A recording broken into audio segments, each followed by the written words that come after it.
Hello and welcome to How to Be a Terminal Pro. This is Jesse Shaw, and in this series of videos, we will become terminal pros, which is cool. So the first thing that we need to do is open up the terminal. But where is it?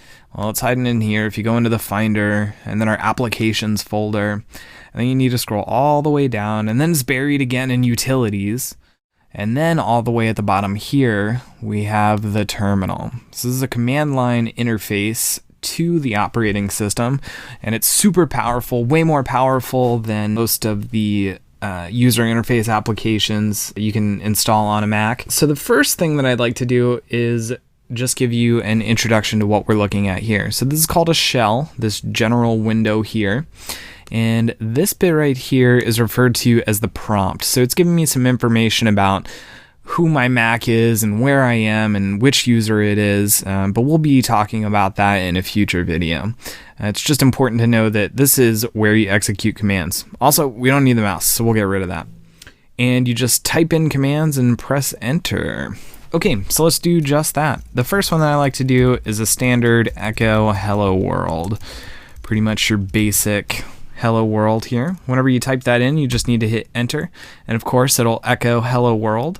So echo is the command, and then you pass an argument to it. So we did hello. But you can also give options to these commands, and options are identified by a dash and then a little single letter.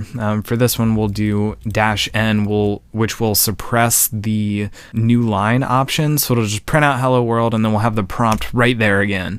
So see how it says hello and then MacBook Air all on one line. So that's kind of cool. I just want to show you another shortcut. So if we have, this is a super long piece of text, we can go to the beginning of this line by pressing Control A, and we can go back to the end by pressing Control E. So we can just hop around this pretty quickly. And we can also reference commands that we have used previously. So if I want to go back to echo hello, I can just press the up key to go up in my history of commands. So I have, this is the most recent command, and then I had that one before it, and then I had that one before it. So it's very easy for me to just jump up that history and execute previously used commands. Okay, another one that I'd like to show you is just echoing out the tilde, which is a variable for our home directory. So I see it's in users/js.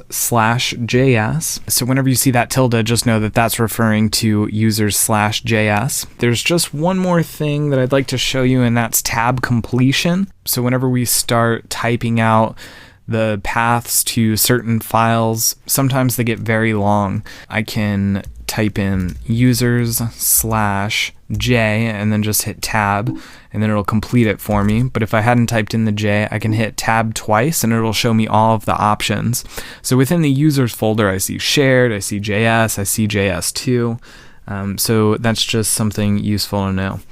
Also, in this video, I'll be using the clear command a lot, which will just clear up the terminal. So if it gets a little bit messy, you can hit clear and it'll just move that up. It's still all the way right there if you scroll, but it just makes it a little bit cleaner to look at. Okay, and the very last thing that I'd like to show you in this very introductory video is the man pages. So it's actually just a manual for all of the commands that we will be exploring. So whenever I show you a command like ls or cd or rm, and you want to find out more about it, maybe what options you can pass to it, or how other people are using it, you can type in man and then the name of the command. So we'll do man echo. And it gives me a whole bunch of information here. So it tells me what it does. It writes arguments to the standard output. It gives me a description of how it works, and then it shows me the possible options. So for echo, it looks like we can only have one possible option to this command, which is -n. We've already seen that. And you just move up and down with the up and down arrow keys. And once you hit the end, you can exit out of the man pages by just typing Q. Alright, so that just about wraps it up. In the very next video, we'll discuss navigating in the terminal. So I'll see you then.